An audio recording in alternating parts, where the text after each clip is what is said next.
welcome to this special episode of ET Now Startup Central, India's first and only daily show dedicated to startups, technology and entrepreneurship.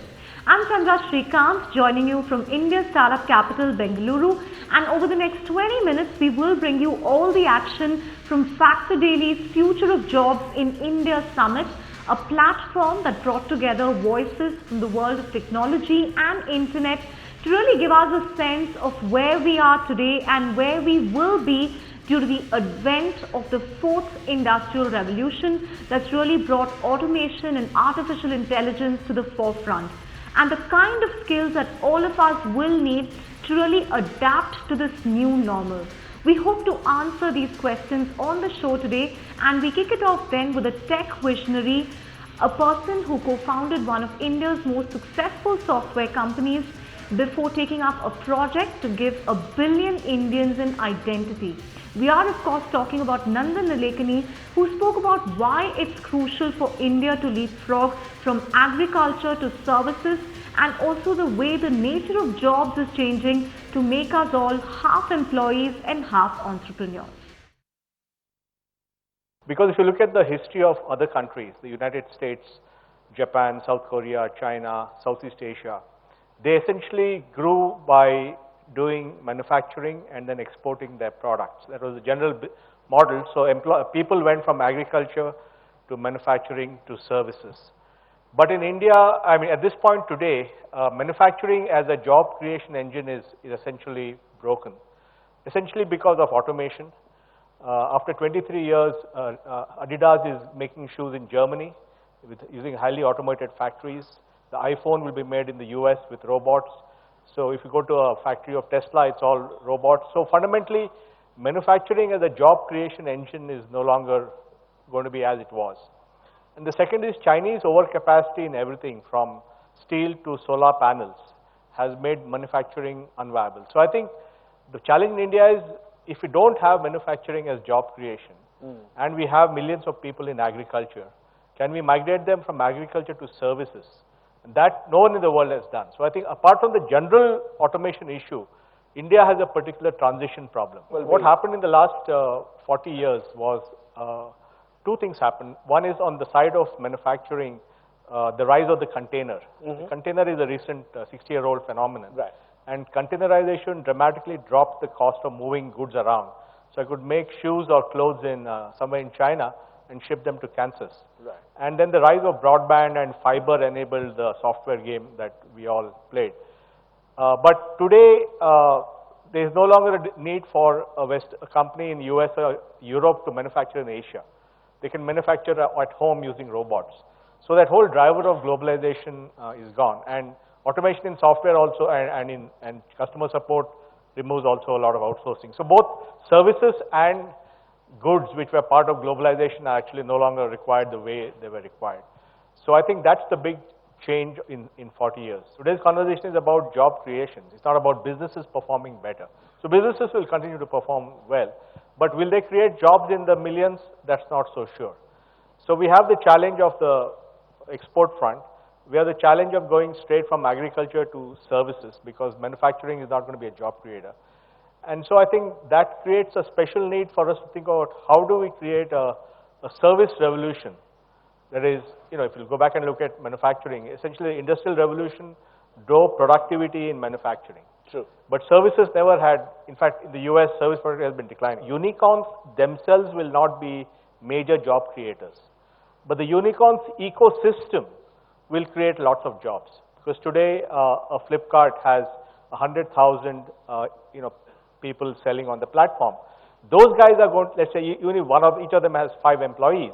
That's 500,000 jobs that depends on selling on the Flipkart platform. Or Shashank and Practo, he may have few employees, but if he's able to aggregate millions of doctors and millions of consumers, he's going to make productivity and improve their thing. Or if an Ola has 500,000 drivers, he's creating 500,000 jobs. So I think we should not go just by the jaws of the inside the platform. Right. You have to look at the platform and its ecosystem and say, overall, how many jobs is the ecosystem creating? But these jobs are not going to be what we thought of as jobs. It's not joining Wipro or Infosys or HMT or ICICI Bank and working there for 20, 30 years. These guys are quasi-employees, quasi-entrepreneurs.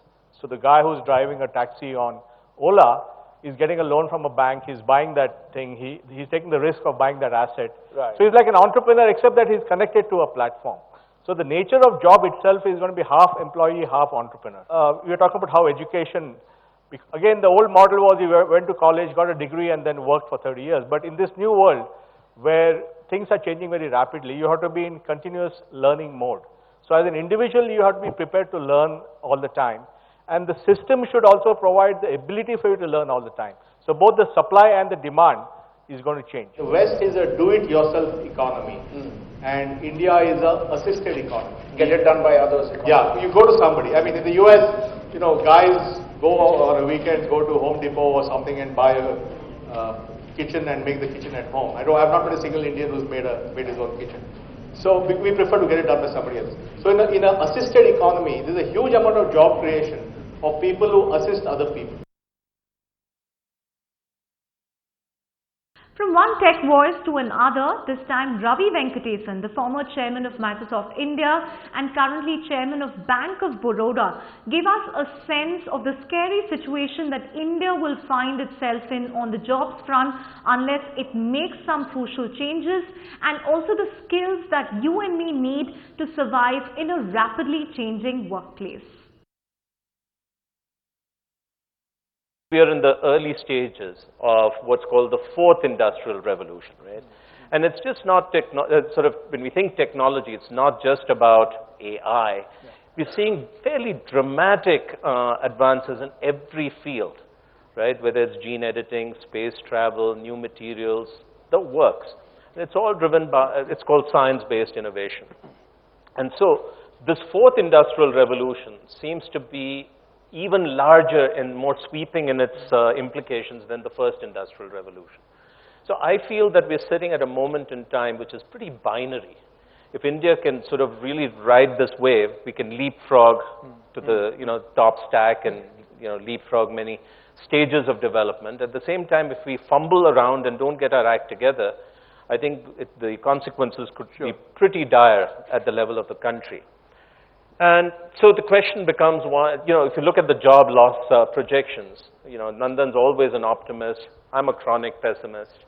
But so I tend to believe what that recent Oxford study and the McKinsey study throw out, which is some 67% of jobs. I saw that up there as well. 67% of jobs in India and 77% of jobs in China pretty much won't exist over the next 20 years.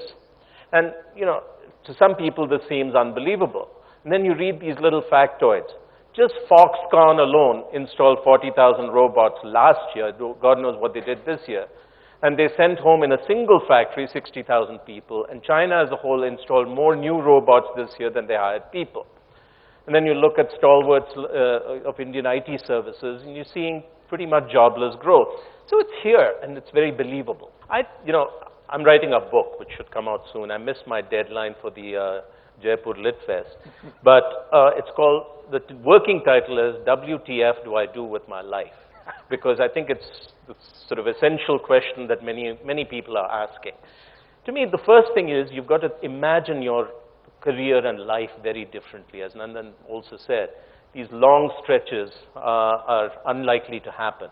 And we have to all start thinking of ourselves, if not as an entrepreneur, which is not for everyone, at least as self-employed.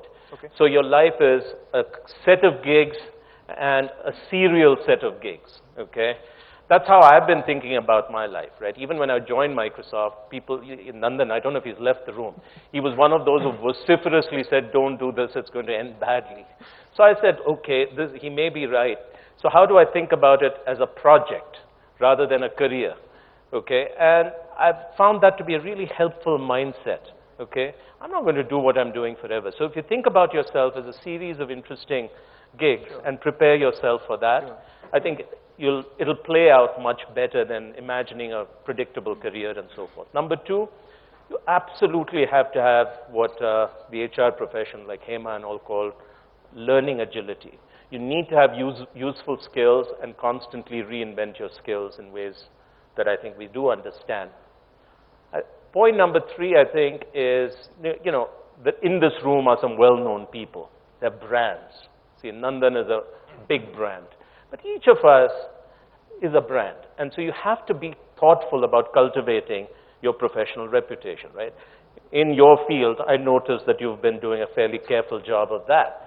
So you have to have a reputation because that's all you carry with you. You need to have your networks, and you can't just allow these to happen. You have to be somewhat intentional and conscious about it. And finally, I would say, you need to have the courage to take risks.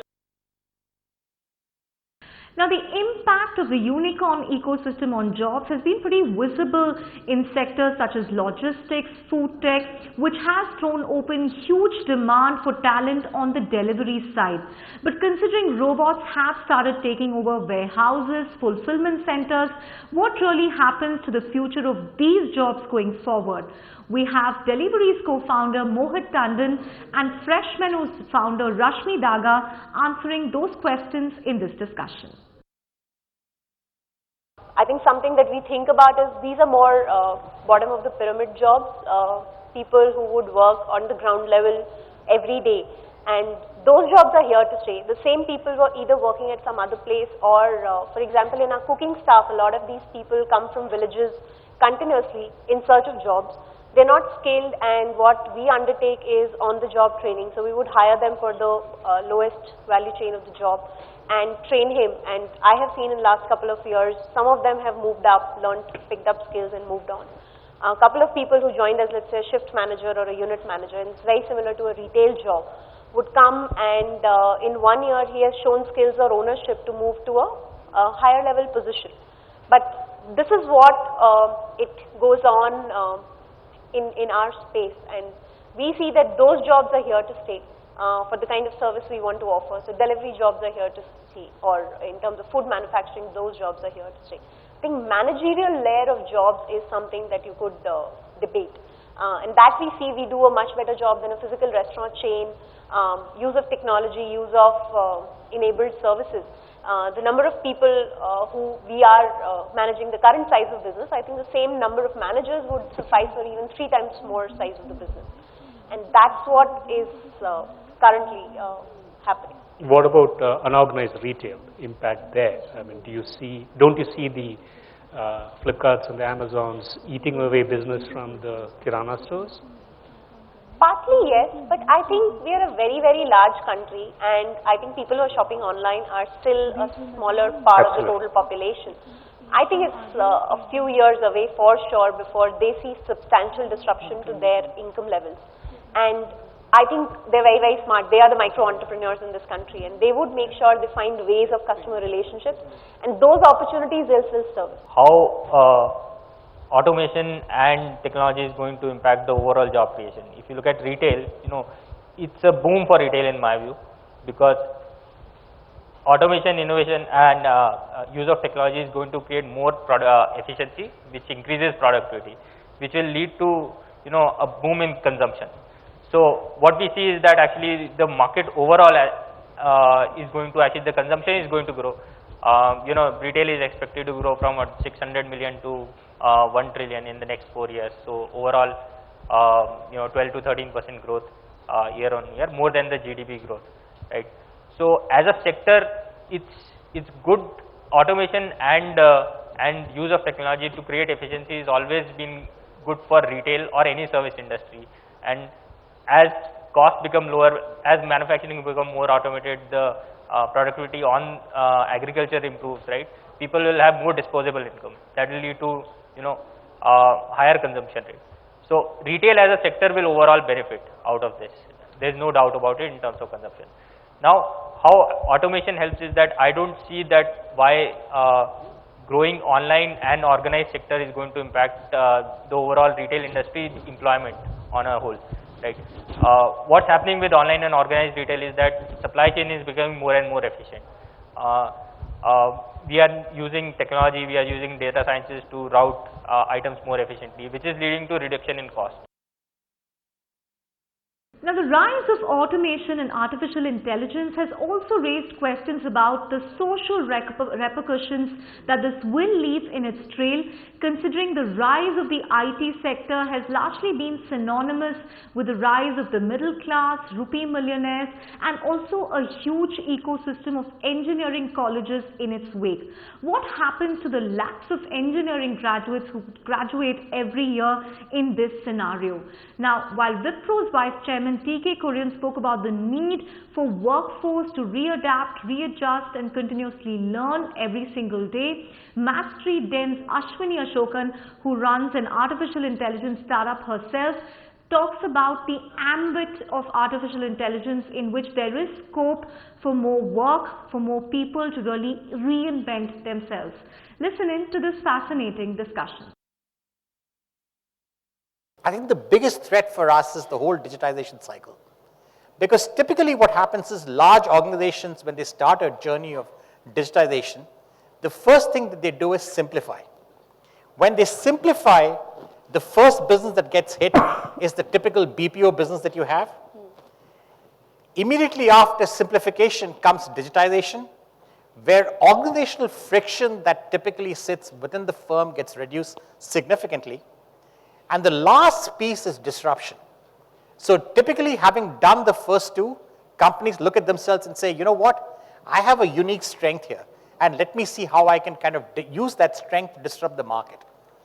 The first two, the first is bad for our business, the second is good for our business, and the third, frankly, we are kind of trying to feel our way through it to figure out how we can play in that segment or even be relevant in that segment. I think that's the challenge most of us are going through as organizations. So we're going to have a problem with workforce itself. While we train people to kind of adapt themselves to the new, I think a large portion of the people are going to sit down and they're going to frankly be, it's going to be incapable, they're going to be incapable of handling it. So that's one challenge that we're going to have. The other challenge that we're going to have is that a lot of the work that we're going to do is also going to disappear. We're already living in the middle of AI. Right? AI is among us, and most of us can't put it down, right? And it's only going to keep getting, it's going to be everywhere. And there are going to be different kinds of AI. There is no one kind of AI. There will be many different kinds of AI that will be among us, some in humanoid forms, some in insectoid forms, some in different types of communal forms, right? And the sooner we accept it and figure out how we're going to live amongst different kinds of AI, I think and the sooner we have those conversations on progress, I think the better we'll be from that perspective. Coming up next is perhaps one of the most fiery sessions in this summit, where ISPRIT's Sharat Sharma gave us all lots of reasons to hope, because he spoke about the huge potential for job creation that startups have going forward, particularly in the region he described as Bharat, something that startups really haven't scratched the surface yet. Let's listen in to the opportunities that Sharat Sharma sees on this front. We are going to go through a Cambrian explosion of tool makers. So if you have a child who's going to come into the job market, please make sure she is not going to be in a low-end job, which is going to be replaced by a robot, not in a cosseting job, because that's fun, you know, may have some value, but is actually going to be a tool maker. That is where I think the value lies. This is, in a way, not, as you heard earlier, there is a part of India where many of these tools will come up in a very big way. Many of these cosseting jobs will come up, and many of these low-end jobs will come up, because the fact is that any company that was talked about today, Ola, Flipkart, I heard HDFC Bank being mentioned, any company that you heard today is only catering to 48 million families in India, roughly 50 million families in India. Because the next set of 100 million families, and then another 100 million families which are really struggling for existence, but middle 100 million families which have a per capita household income between $3,000 to $7,000 are not part of the formal economy. The 100 million families of India, the Bharat, is going to create enormous set of jobs. Most of the jobs to us at this time appear as the old set of jobs, but they would be embracing the new set of jobs faster than we can imagine. Now, who will make this happen? Will it be the incumbents or will it be the startups? It won't be the incumbents. You know, we've lived this through. We've tried to tell every telco, please move to eKYC. But you know what? It was a challenger, Jio, which moved to eKYC. Because for all the others, the paper-based KYC system works just fine. Right? So we know this from lots of experience, the work of Clayton Christensen, that it will not be the incumbents that will go and reinvent the way the new market is going to be serviced. It will be startups. And those startups are therefore going to create the new jobs, because the new jobs will come up in this new segment that we just talked about called Bharat.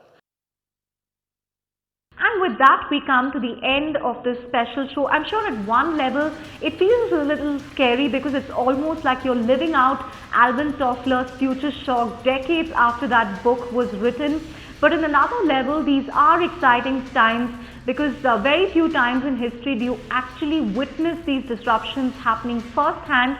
We will hopefully witness all these disruptions and also come up trumps against the machines. But that's it then on this special episode of ET Now Startup Central. Thanks so much for watching and keep it with ET Now.